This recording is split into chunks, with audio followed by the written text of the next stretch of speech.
All right, so listen, before we get started with this particular episode, this one right here, I want to share that this one is especially close to my heart. As a single woman, I've been through my own from grief to purpose journey. So I understand those challenges that come during the waiting season while we're healing, all while still, life is life and we still are trying to hold on to the hope that there is love out there, that there is a God ordained union for us. So I'm calling all the single ladies, all of the single men that you are in your single season, but you just need a little bit more of encouragement during this time. This episode right here, I know it's going to bless you. So I have a couple that is going to be joining me on today. I am so excited. I can't wait to introduce you to them. As a matter of fact, let's just go ahead and get into this episode.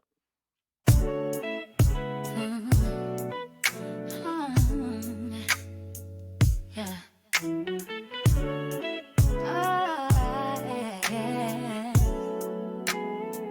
I got something to say. I've been through some things, a whole lot of things. I guess they thought I wouldn't make it. I guess they thought I would fall on my face and just stay there. But baby, that's just not who I am. Oh. Hey family, welcome back to another episode of the From Grief to Purpose podcast. As always, I am your host, Nina, certified life and grief coach and counselor in training. On this particular podcast, we get the opportunity to talk about life as it relates to things concerning healing, a little bit about grief, a lot about faith, and that purpose that, is meant for us, that thing that God has called you and I to do. So listen, I have a very special guest. But before we get into that, I also want to share that this podcast, we post weekly episodes every Wednesday. You can catch the new ones, and don't forget to subscribe. Now, all my guests are special, but today joining me today are two very special individuals that I'm so happy that they just took the time out their busy schedule to come and join me on this particular conversation. Now, as you all know, if you've been watching August, we have been talking all about relationships. So this month, we're talking all about relationships. And this was a definite add to the conversation here. So let me get into their bio, okay? So joining me today, I have Terence and Jill Smith. They are a faith-filled couple who found love later on in life, showing that it's never too late for true romance. Both in their 50s when they met, they built their relationship on God's word and shared commitment to faith, love, and healing. Together, they launched A God-Ordained Union, a YouTube platform, and they have a website where they share their journey, encourage singles, and inspire hope for kingdom marriages. Residing in Charlotte, North Carolina, their testimony definitely reflects love, resilience, and God's perfect timing. Whew. So if you all don't know, I came across this particular couple on my own particular, journey in purpose and, making sure I'm right, making sure I am aligned, with God's will and finding a purpose partner. And they came across my feeds. I have been following their YouTube channel ever since. Y'all have to go check it out, A God-Ordained Union. Anywho, we're going to get into all that. But I have deemed these two my spiritual big brother and sister. Look, I'm hitting my mic. I'm so excited. My big brother and sister. So please give a warm welcome from your hearts. Welcome to the podcast, Terence and Jill Smith. Welcome to the podcast, you guys. Thank you for joining me. Thank you for having us. Hey, how's it going? Thank you so much. So listen, again, we've been talking about relationships all month long. And I wanted to, of course, get you guys on the podcast. So thank you for coming in just to have a conversation, just from your perspective. And because I loved how you all lead in your particular marriage. So I have a few questions to get us started. I'm not going to leave y'all here all day. Again, I can leave y'all here all day if you want to be a But my first question for you all is, so I'm going to catch the audience up. So if you all are not familiar, getting to so that they can know a little bit more about you if they're not following your channel. If so, please do follow their channel. But can y'all share a little bit about who you are individually? And then what life looked like before the two of you met. Like, who are you as people? Ooh. Wow. Well, I'll start. First of all, I'm a God-fearing man. Been doing my thing. I'm divorced from my first marriage, and years of being single again. After working on myself, trying to recover from that first marriage, I actually got to a point where I started thinking about if I would ever get married again. Mm-hmm. And as I got closer to 50, you start to wonder, well, is it too late?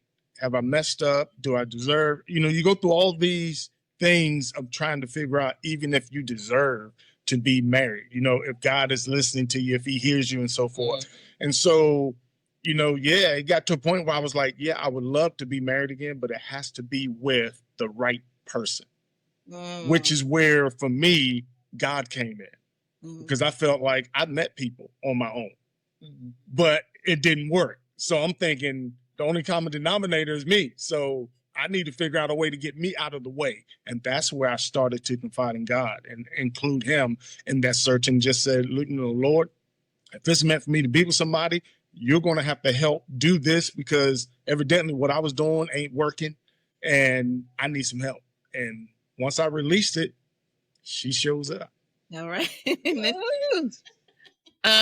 So I was always deemed the auntie. I'm the one, even in my family, everyone has children except for me. And I kind of prided myself on that. Very much prided myself on being a best girlfriend. So a group of us, even to this day, no children. But that's what I was the epitome of the single, successful woman. I had a government career, took a faith move, and jumped out and started my own consulting, helping visionaries start nonprofit organizations. Highly educated, master's degree in nonprofit development, organizational leadership, real estate license, did real estate at the same time, built a successful business. And so that's who I was. And I got caught up in that and got into my 40s and realized, like, I was married to my success, to my, this persona that I have built. And then when I got like 45, well, first of all, 42, I started kicking and screaming. I was like, okay, I'm not going to be a mother. But then I started, of course, I was dating different guys and it wasn't working. And when I turned 45, it really started to hit me that I'm single, and I'm kind of stuck here. And so I prayed about it and I let it go. And then something said, get on a dating site. Got on a dating site. I was 48 years old, got on a dating site again, because I had already been on a dating sites many times before. And some said, get on a dating site again. And I came across Terence's profile. Wow. And the rest is kind of bumpy, but yeah, and that's where it started. Wow. So that's how y'all's paths crossed initially, was the dating profile. And one thing led to conversation, conversating, of course, and connecting. And how long did it take for you all after you all, some people call it dating, some people call it courting. How long did it take for you all until you were like, you know what, or Mr. Terence, until you were like, you know what, she's the one, it's time for me to marry this woman? Well, at first, I didn't see her. I was, at the time she saw me, I wasn't on social media like that. Okay. I was actually distancing myself because I had been in some companies in the past where we spent a lot of time on social media. So I was in a rebuilding stage where I was getting myself away from what I used to be. So once I start something new, I wouldn't have people tied to me from the past, thinking that, I was trying to do, 100 different things and so forth. So I was distancing myself. So it really took a minute for me to actually even see her. And when I did, it still took probably a year of me seeing her picture every now and then trying to figure out where she come from. Did I send her a friend request and she sent me, trying to figure out how we even met, and so that was my journey with her. And then when I finally saw her, I realized that we had met, or we had conversed for the first time in our DMs like a year earlier. And I didn't respond to her in the time frame that I told her that I would. So that kind of made me nervous. But I still wanted to reach out. And so I did. And when I did, it turned out to be the best thing. So a big part of this, a big chunk is missing. I saw him on the dating site. What I didn't know was that his profile was outdated. They were still running it, but he hadn't been on that dating site in 5 years. Okay. Because that dating site was attached to Facebook, it was Facebook's dating site. Because it was attached to Facebook, I said, okay, well, let me DM him. I was out of order, but I DM'd him, and he responded, but basically it came across that he wasn't interested. But because I had contacted him, Facebook connected us as friends. Okay. So we like to call that all things work together for the good, because it was God had positioned me in positioned me in his Facebook, as a friend. So when I figured that he wasn't interested, we were still Facebook friends. I was like, okay, well, that's maybe what it's going to be, and it's going to be what it's going to be. And I let it go. I was like, okay, dude. And that's basically what happened. And like 11 months later, like a year later, he came into my DM. And so from there, we talked, because we were long distance. We talked on the phone and through text for about 6 to 8 months. Then he came to visit me. When he came to visit me, when he saw me, he kept coming back to visit me. And it was a 6-month period between the time we saw each other face to face to the time he proposed. So that was quick, but the journey was, it was like over a 2-year period. Wow. Now listen, I have so this is a 2-part question here, and I'm gonna try to hopefully I don't make it sound super confusing. But when you're walking this walk with the Lord, we all have different perspectives as far as dating or courting, whatever you like to call it. So what is y'all's take on it? Obviously, y'all met on a dating site. I have some friends that say, I don't do dating sites. I don't believe in them. It's not God. And then I have some friends that say, well, I'm gonna wait for my husband to show up, and it's always, of course, like from the woman's perspective, I'm like, where is this man supposed to show up at your door? Like, what are y'all talking about? And then I have friends that say, you need to put yourself out there to be seen from a woman's perspective, because I'm a woman, I'm not a man. But what is yours take on how you should approach your season of dating when you know that, okay, it might be a time where you want to start putting yourself out there so that you don't delay, your process? I think personally that, first of all, you should date with intentions. I think you should always have it in your mind that this person that you're thinking about being in a relationship is possibly the one. And if you do, then what I feel happens is that you give a better version of yourself. You actually give them the truth about who you are, and you have to be 100% open.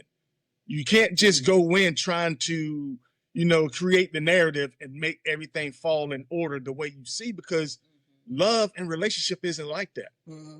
It can happen from anywhere. We're a perfect example. I mean, long distance, outdated platform, profile, all of these things was going against us, and God still created a way for us to connect. So when we talk to people, the hardest thing I think is really to get them to understand the importance of not putting everything in a box or putting God in a box. Allow it to happen in whatever way God is going to make it happen, and not say, well, because he didn't come from down this street and he came from down another street, he can't be the one. And it's like, really? Okay. And I think people are limiting themselves because they're putting everything in a certain way that it has to happen or it won't happen at all. Mm-hmm. And then they're possibly missing somebody that God was trying to introduce them from somewhere else that they didn't put into their plan of how it's supposed to happen. And as far as dating sites, if that's the case, then we shouldn't be on social media. Then we shouldn't be. I mean, if I looked at a dating site just like Ruth was placed in the field. Mm-hmm. That's how I look at it. It is a place to be seen. You're not pursuing, because I had this thing when I would go on dating sites that my strategy was always, I'm going to let the guy, I'm here. Hey, my profile is up, my picture is up. If you're interested, contact me. With Terrence's profile, it was different. He was the first one that I had ever, and I had been on a dating site off and on for years. He was the very first person that I contacted first. Mm. And of course, we know how the story went. He wasn't on the site. So it was kind of a dead situation.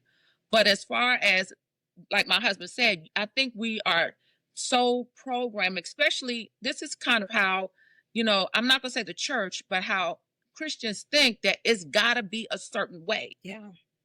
And at the same time, the Lord only gives us principles in the Bible. Mm-hmm. Equally yoked, stay from sexual immorality. There are just some principles, but there is no way that he says it's got to go this way, or you can't do this, or you can't do it this way. And, a lot of people are limiting themselves because of foolishness. Mm. So, yeah. Yeah, even to this day, I still haven't seen her profile that she had. I never even went on there to look for it. Yeah. Wow. Wow. So, okay, just to get a little bit deeper into this the portion right here, but because you all are, at the age that you are, you're in your 50s, right? I'm 46. Right. Our patience, well, let me talk about myself. So, as you get older, right, your patience runs a little bit thin. So for those that are, trying to date at an older age, or just date period, because sometimes it can be frustrating, and, you are one that, you are a believer, in the Lord Jesus Christ, and you're trying to walk this walk, and now you have to incorporate this dating process into your life, and you're unsure about how to do it. How did y'all navigate those waters, and like how much did faith really play into y'all's lives as single people going into dating and then dating one another? Did you all was that like a thing that you were specifically looking for in that individual before you all met, or did it just come together? And then I'm sure y'all's faith grew stronger because both of y'all have this magnificent purpose together, but how did that play out? So the thing that stuck out to me about Terence is in his profile, he said in the first line, I'm a God-fearing man. So basically, if you're not a God-fearing woman, deuces, like you're not the one for me. Like he was very, very direct. And so of course, me being a believer, so that was I can't even entertain anyone who even says that I'm spiritual. No.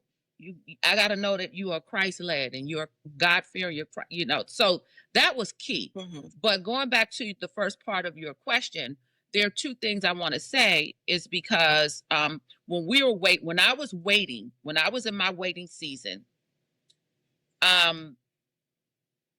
what I didn't realize was the difference between waiting and wandering.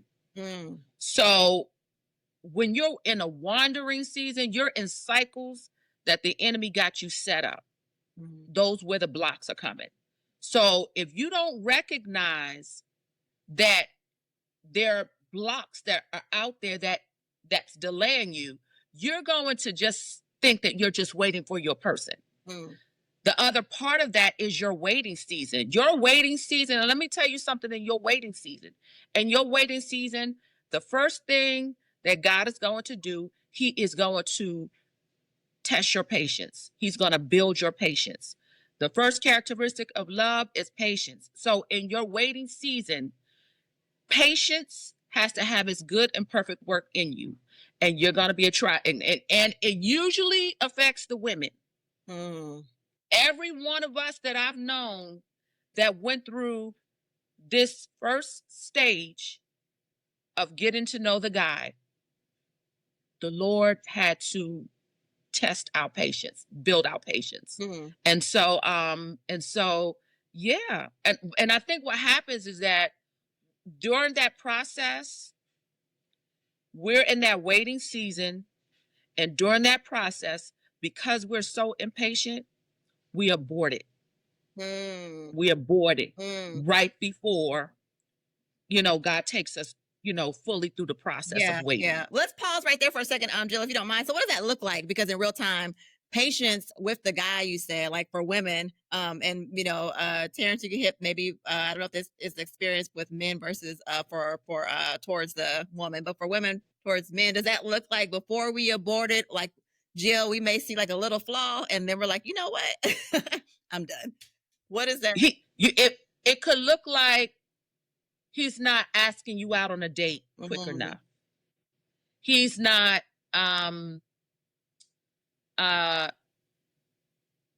he may call on a Thursday, but he might not call again until Sunday. And it looks like, and this is the thing, because love is so unique, it doesn't look like the same thing in everybody. So for me, it looked like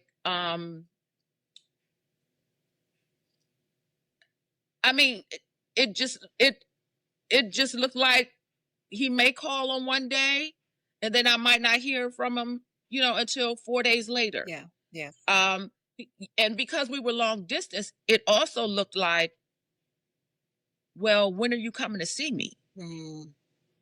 How long is it going to take? And it took 8 months. And so for the average person, especially going into your 50s, like, dude, like, it's been 8 months. But I knew that the Lord was working patience in me. And so I was okay with whether it's going to be him or not. Yeah.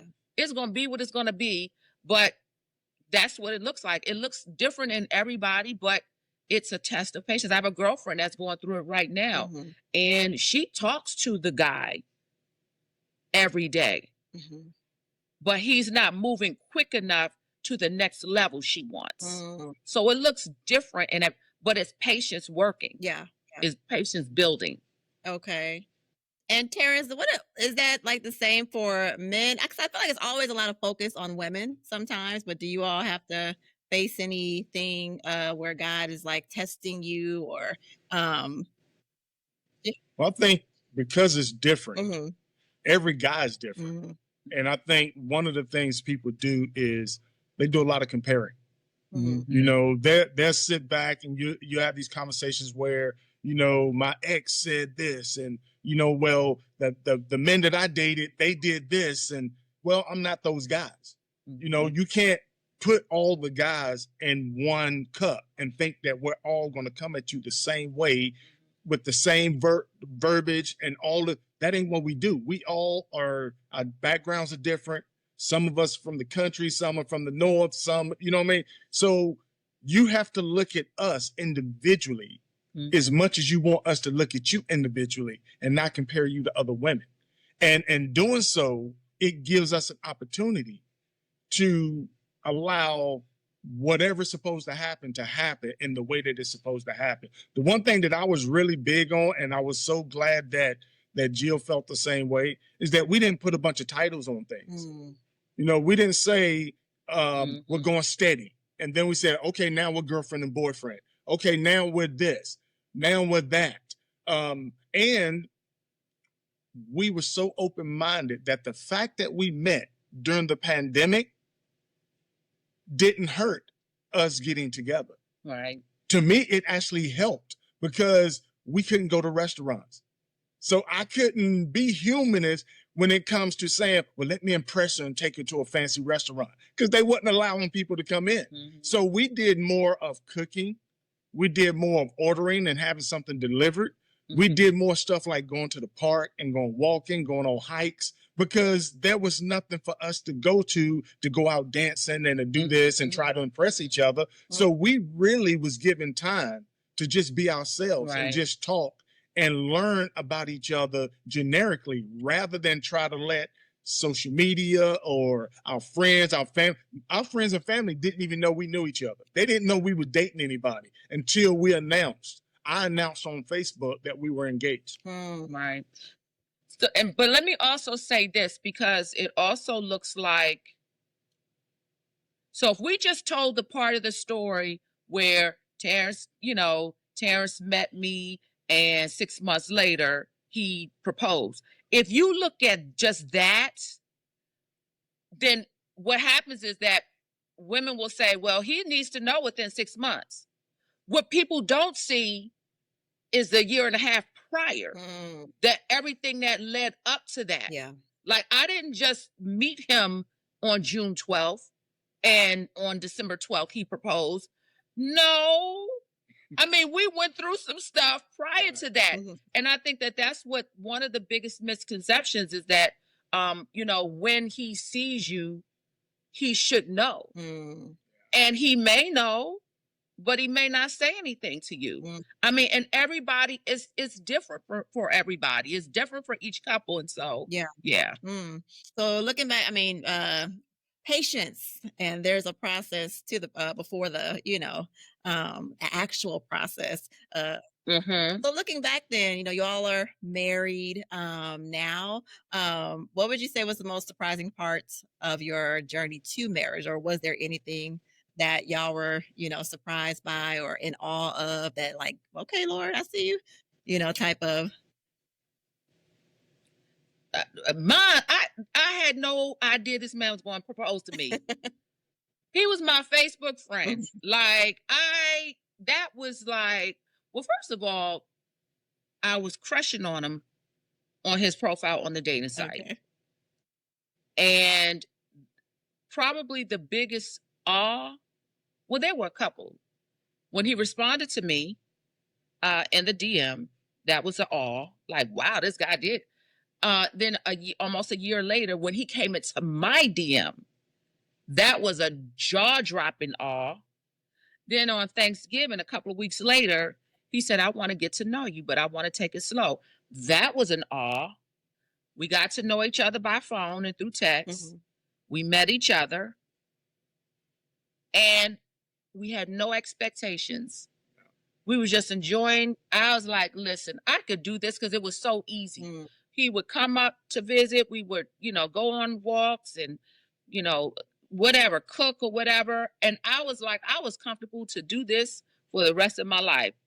So when he invited me to his house in Charlotte, and I went down to his house to visit, and out of nowhere, he proposed. That was like, what? Like, I was stunned. Like, I did not see it coming at all. Wow. And so, so those were, awes. And then, I mean, the whole, literally, it's surreal. It's very, very surreal. Wow. Just how all of this just came together. Like, it's all surreal. Wow. And that's, I think the biggest misconception, I think, is that when people first meet, when you first meet somebody, what most people don't realize is up till that point, you're still on your own individual journey. God is still working with you on you. He's still working with the other person on the other person. Y'all's paths has not been connected yet. You just met. So I think so many people think that when they meet someone, all of a sudden, they're supposed to be number one in that person's priority list. right. And at the point, that person just met you. They still have priorities and schedules and appointments that they have to meet that was already set before they met you. So when you wonder why a guy hadn't called you in a week, but he just met you a week ago, but right after he met you, he went back to work. You know what I mean? Or there was things he was doing the day he met you, and you just happened to meet in between two appointments.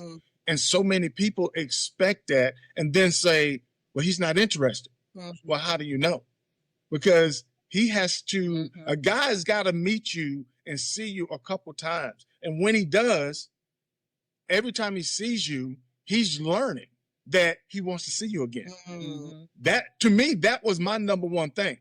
You know, when she and I first met and we were talking on the phone about things, about what happens when a guy first meet a woman, the first thing I told her was, well, I'm not trying to figure out if you're going to be my wife the first time I meet you. I'm just trying to figure out if I want to see you again tomorrow. Mhm. And if I want to see you again tomorrow and we see each other, then maybe there's enough tomorrows to where I say, you know what? Now I need to commit to actually just putting her in my life, because I've seen enough of her to know that I don't want this to just be every now and then. I want to wake up knowing she's in the house. You know, I want to wake up knowing she's with me and vice versa. But that don't happen the very first day. You can't make that assumption the first day. And I think that's where patience is misunderstood, because people aren't thinking patient then. They're thinking, well, I've already been waiting 10 years. Now you got to hurry up because we got 10 years to make up for. But he might not have been waiting 10 years. He might have just started his journey of trying to meet someone. So I think that's where the misconception is, or the misunderstanding is. Yeah, Mhm. yeah. Wow. And you know, too, with patience, like I know you all share a lot of this too on your YouTube channel. And I'm a big believer in it. Like, it's so important for you to have your own individual identity in Christ. You know, your own life. You already have things going on, so that when you do, you know, God does bring somebody your way, you're not so caught up in this person, like, when they gonna do this, when they gonna do that, you know, and all this stuff. So with that being said, I'll start with you, Jill, first. You know, we're in a lot of things like public service, owning your own business. When you got married, you know, how you showed up as now you're the wife. How did all of that you had going on, and then plus, you know, I'm sure your nurturing side of you, how did that influence the way that you were like, I'm going to show up for this union? And then vice versa, Mr. Terrence, you know, you're coming from the Marine background, veteran, motivator, all these wonderful things, your background. How did you show up as the husband now that you all are one? Woo! So I'm about to ruffle some feathers. So I had, prior to me meeting Terrence, prior to Terrence coming into me even going on a dating site, the Lord was preparing me, and I didn't know it then. And so I started to scale back my stuff, the stuff I was doing. Okay. I started to scale back when I knew that going in, it was no longer going to be Jill. It was going to be us, Terence and Jill. And so I had built up enough success on my own. I have felt the success. There was nothing missing. I literally felt like I had maxed out on my single season. I did everything I believed that the Lord wanted me to do as far as my assignment in my single season. When I met Terrence and we became, as soon as we got engaged, everything started to really come down. And it was easy for me to, quote unquote, lose my identity as a single woman, as Jill, and come in to be Mrs. Smith. It was so easy. And I think holding on, I see a lot of women, single women, even being single, trying to hold on to a piece of themselves. And they think that they don't want to lose themselves, but that's the whole point of marriage, is to lose yourself, to become another version of yourself. And so yeah, I mean, I don't miss single Jill at all. I have nothing from single Jill. I maxed out on that season. I've gained so much more by becoming one with my husband, so much more. And it didn't all happen overnight. Because I think that what we had shared, the last thing that happened was that we merged our finances together, our bank accounts. And that happened after we were married. But yeah, it is very important it was very important to me to lose that identity. Some people say they want to hold on to it, but I knew I had to lose it in order to be fully present in this marriage. I had to lose that part of me, and I was okay with it. Woo! Yeah, with me, it was, like you said, being a veteran, the things I did in the military, the things I did before she and I met. I've been in front of the room. And at the end of the day, I don't need to be in front of the room to be cool about who I am. And so, but what I also really, truly looked up to is the fact that the word says that a wife's responsibility, her job, is to help a husband reach his true potential and what God has for him. So I knew, look, I don't have a problem with her having input in my life. I want that input. So a lot of people don't like that. They want to, well, I'm the man. What I say goes. Well, look, I'm here to tell you that the Bible says, the word says in Proverbs that we are to seek counsel. And the number one counsel God gave us outside of the Holy Spirit is our wife. So guess what I'm doing? I'm speaking to my wife and I'm taking her input. And I know that because God is going to start anew in us, that it doesn't take away from everything that I did when I was in the military, everything that I did when I was doing other businesses, everything she did.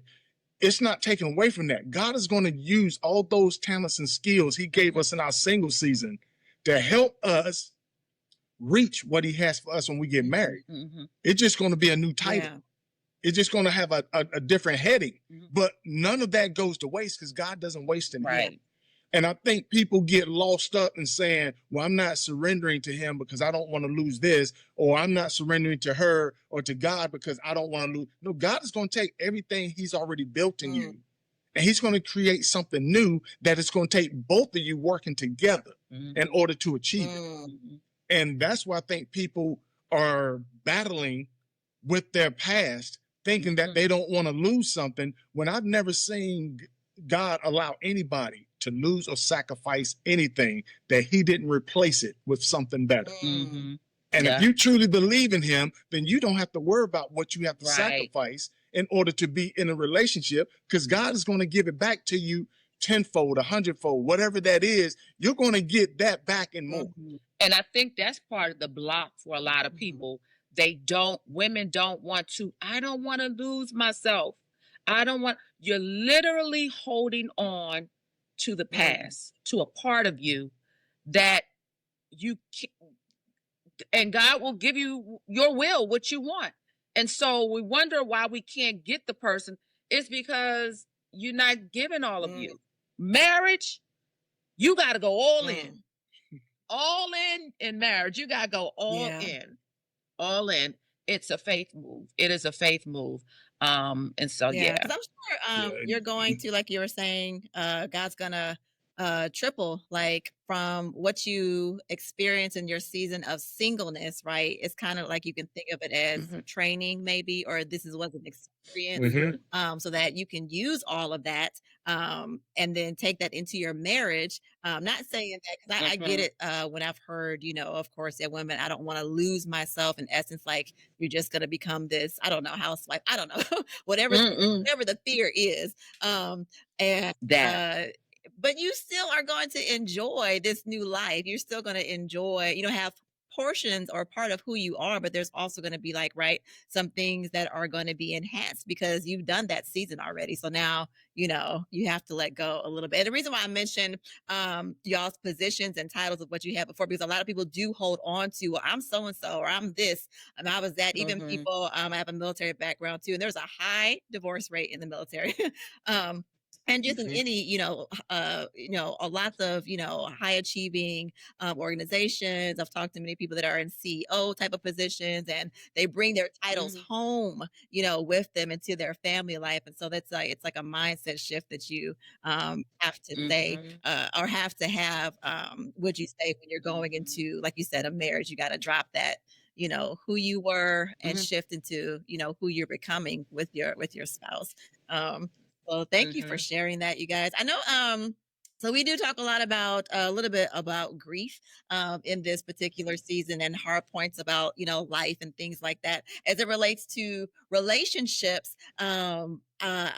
I'm gonna let you all, if you want, if you would like to share. Have you all been through any like hard transitions together where you have that you're able to share? I'm not saying divulge all of your personal business, that you've had to come together and just be like, okay, this is different, you know, and help kind of minister to each other or support each other in a different way that you didn't expect to. Well, the one thing that we've probably experienced individually that we both have gone through is death in our Mm. families. We've gone through a lot of funerals and so forth between the time we got engaged to even now. But the one thing I can say that made those times, you know, doable is the fact that we both are God-fearing Mm. people, Mhm. and we both always look to Yeah. Christ to Mhm. say, you know, Lord, you know, I know there's something that we're going to learn from this, something that we're going to gain from this. We're going to put it in your hands. And so it's been, I don't want to say it's been easy, but Mhm. the fact that we both can use what the word says as the foundation to what we need to say to Yeah. each other Mhm. or to show support to each other, we've been able to do Mm. that. Yeah. Terrence lost. Did you lose your brother first or your sister first? I lost my brother Mm. first. Okay, Yeah. so he lost his brother first. His brother Victor. Um, and Terrence and I were engaged then. Mhm. We lost Victor. And that was an adjustment. Terrence actually was the eulogized his Mm. brother. And then his sister, his oldest sister, which was a hard hit because when I came down to visit Terrence to Charlotte, he was like, "You got to meet my oldest sister Sharon," especially because their parents are Mm. deceased. So he took me to Sharon's house, and when Terrence went in another room, she looked at me. She was like, "Jill, you got a good one. Mm. You have a good Mm. man." And I was like, "Okay." And so her approval was everything. So when she passed, like it was a hard hit, and it was the first time I saw my husband shed tears. So yeah, and then right before we got married, 30 days before we got married, actually 3 weeks before we got married, my grandfather died Mm. suddenly, and we were in the midst of wedding planning and all that. And I remember we had to change all of our plans, and we had to hop on a flight to travel to New York. And so yeah, so we've had our shares of hits Mm. with grief. And so Mm. yeah. Let me ask you, Mr. Terrence, if you don't mind me asking, so I know I hear a lot of men say they don't have outlets. One of my guests, when he lost his, had a passing of his wife, and said there's no groups out there for men to like talk about what they're going. There's a lot of groups out there for women, but there's no groups out there for men. But would you say it's a plus though, being that the both of you, you know, are, you know, believers? That's a plus. Does that help you to be able to be open to your spouse for something to share to maybe a couple that's walking through grief right now, and for you to be able to open up to her? Were you able to do that? So I know, you know, grief is painful. Grief can be deeply painful on Mhm. both ends, and sometimes you want to avoid it, you don't want to talk about it. Or were you able to, you know how they say men find safety in their wives? Were you able to, you know, rest in her, or how did you get through your time of your grieving season? Well, I've been able to confide Mhm. in her. And now it doesn't come Yeah. easy, you know, because men don't talk. And being a man, I'm one of those people that sometimes the setting has to be right, you know. But I think there are times that, you know, we really have some deep conversations, Mhm. and it allows sometimes for a topic to come up. that has never came up because we already set the atmosphere and we're in the midst of a conversation then. Mm-hmm. And so I've always been able to share with her when that environment has been set for us to speak. We've talked about a lot of stuff. And it's amazing because every time something like that comes up, I feel like we've grown. God just elevated us to another level. Mm-hmm. Every time we have a disagreement, even now, when we fix the disagreement, we make up, we pray, we thank God for it, then the next morning I feel like we just been elevated to another level. And so we look at it as that's where our growth is, not necessarily, us trying to learn more about each other purposely. Mm-hmm. But when we go through stuff and God take us through it and bring us out on the other side, we've learned that we've actually grown as a couple and individually. We have a better understanding of each other. Nice. Which goes back to patience. Yeah. Of how it looks. It could look like he's not sharing everything with me right away. It could look like, because women got this whole idea, well, we talk about everything and we could talk about everything. And a lot of what I've learned from my husband was after we got married. And so patience looks like not forcing him to share his emotions right away. Yeah. It's giving him the space and and stepping back. Yeah. And so, yeah. Yeah. I was just going to ask, that. I'm glad you said, how should you posture yourself? Then, how should the wife posture themselves? Or even if you're courting and then all of a sudden life happens, something tragic happens, you don't want to force a conversation out of somebody, especially during courting and you just getting to know them even more so, I'm sure, when you're married, what does that look like from, the wife perspective? What does the husband need? All that type of stuff has to be processed through having patience and just, yes, letting that person come to you on their own. So vice versa then, Miss Jill, then you felt open then, I'm sure, then when your grandfather passed away to, heal how you were able to able to heal in front of your husband. And I'm wondering, does that work starts before the marriage, right? Because I know for me, both my parents are no longer on this earth. And so it took me a while to communicate, right? And I had to learn how to communicate and, talk through my emotions and all that kind of stuff. So coming into a relationship, it's going to look a little bit different. There has to be that safety and that trust. There's people that are already dealing with trust issues or, safety issues, not being able to, open up to a man or open up to a woman. Would you say a lot of that work needs to start before you get married? For me, I got to say this the right way. I know Jill. I'm very sure of Jill.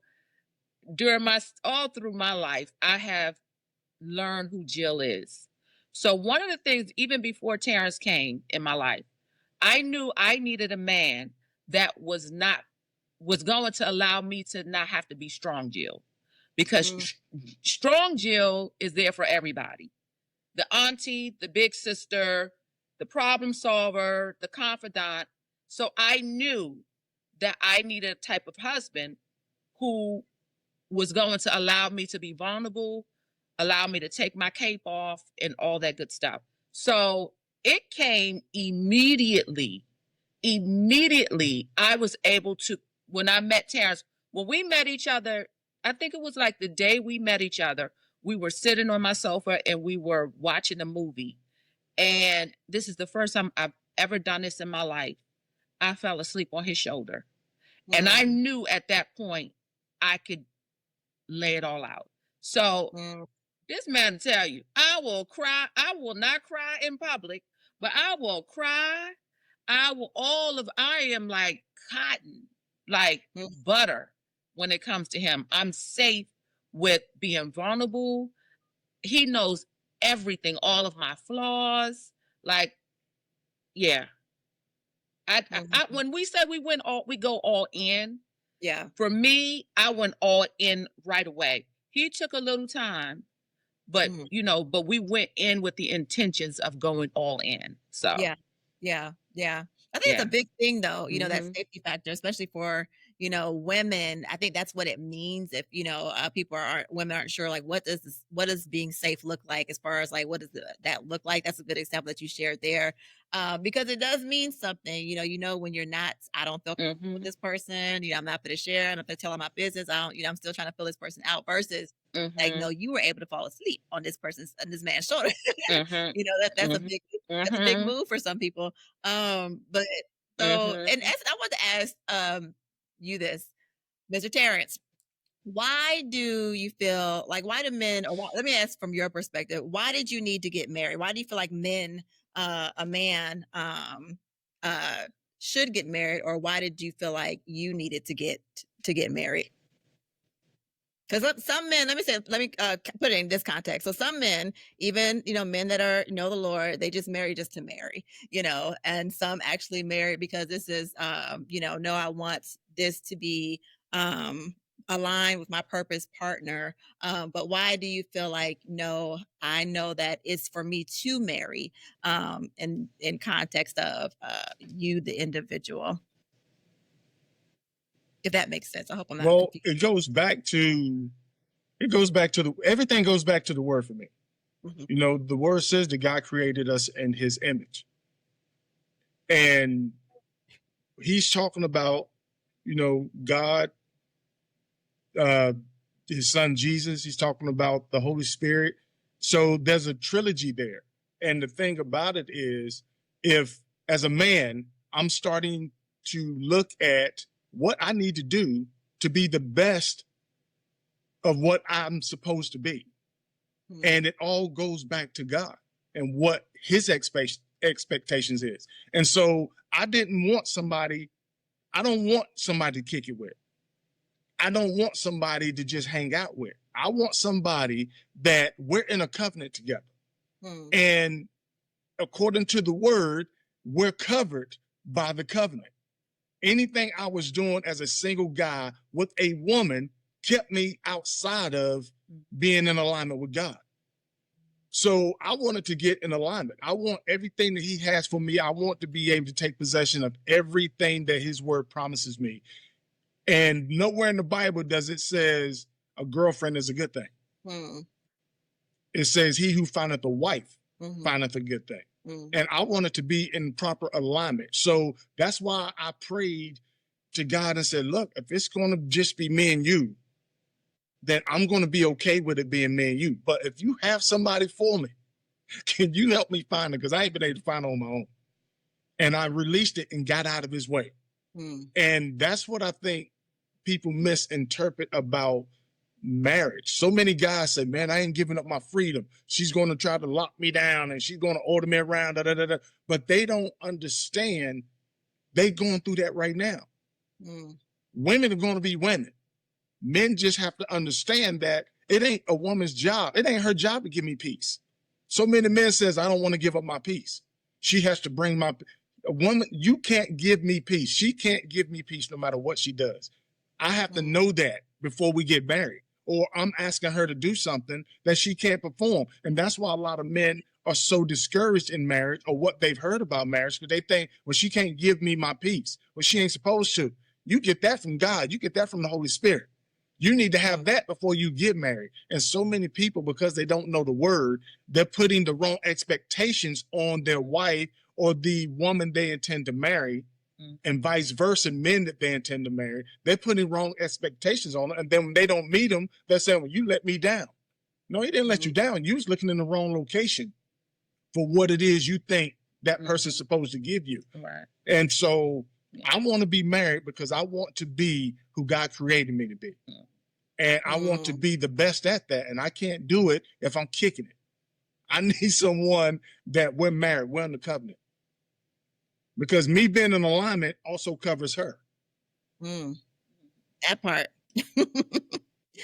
Wow. Okay, so I want to get y'all's particular, what you all do, y'all's mission.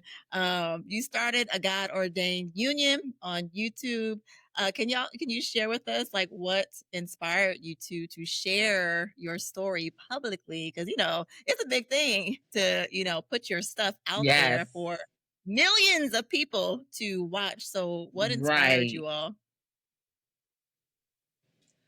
So we put I was a part of a group on Facebook. Well, I wasn't actually a part of the group. I would see this group on my timeline on Facebook of engagements, and it always would inspire me. So I was like, oh, well, I got now a fiance. So I put our picture up in the group, and I just told a little bit about us. When I say we got so many comments, beyond congratulations, it was comments about congratulations, but I feel discouraged. I'm still waiting. I'm this, I'm that. It was so many comments that the group, the person of the administrator. The administrator of the group cut the comments off. And rightfully so, because I'm sure he or she was getting pinged all day. And so we decided, you know what, we need to create a platform of our own. And so we went on YouTube, didn't know much about YouTube. We went on YouTube and created A God-Ordained Union. And I think like one of the first videos we did, Terence said how he knew I was the one.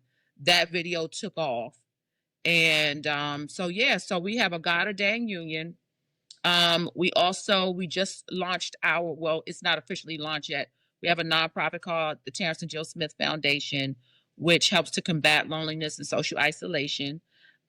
We also have our own gifts and talents and skills that we still have with, our skills. We have the Smith Serve, which we still help people who want to start nonprofits.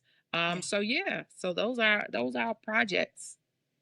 Listen, so before we close out on the episode today, I just wanted to leave you all with, not leave you all, just share. So again, all of the information is going to be in the description. I have y'all leave your websites. Please leave your websites in a minute here shortly, so you all can see why I tune into this particular podcast on a regular basis, and then also share their private group. I'm a part of the group too, but because it was important.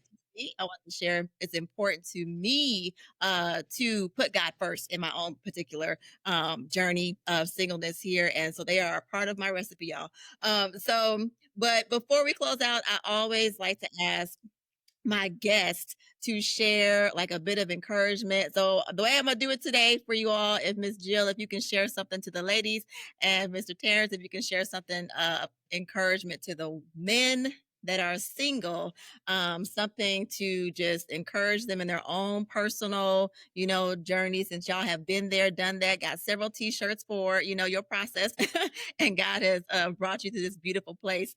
If you could just close us out with something for them. All righty. So ladies, do not give up on love. There's an anti-marriage movement going on, and it is guised under self-love. And so it looks like it's a good thing and it sounds good, but it is a trick of the enemy. God's got you. He knows what you want. He knows what you need. You know what you want. And so do not give up on love. Don't give up on love, and be careful of being around people who talk negatively about, marriage or whatever. If you want it, God wants it for you. And so just have a little patience and just trust in the power of love. And fellas, I'm here to tell you, you need to find your God-ordained wife. God said a long time ago that it's not good for man to be alone. He created us to be with other people. He created us to have our own spouse. You need your wife. Become who it is he created you to be by being with your wife. She is the helpmate that you need that's going to help you solve everything that you need to solve. So find your wife. It's a faith move.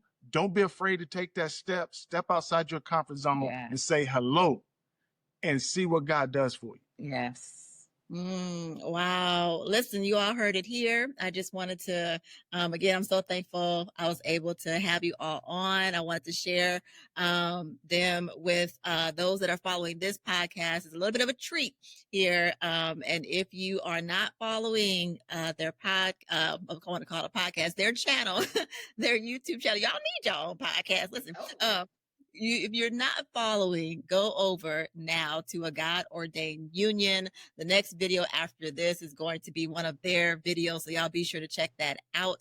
I promise you it will bless your life if you're single. And again, what I heard was for the ladies, don't give up on love, no matter how old you are, if you're still desiring to be married. And for the men, you need a wife now. For the men, so God has blessings for both of us. Thank y'all so much for joining us. Thank you Thank you all for having us. Oh, thank you. Thank y'all for tuning in. This was the From Grief to Purpose podcast. Until next time, y'all have a blessed one. Bye. I know exactly who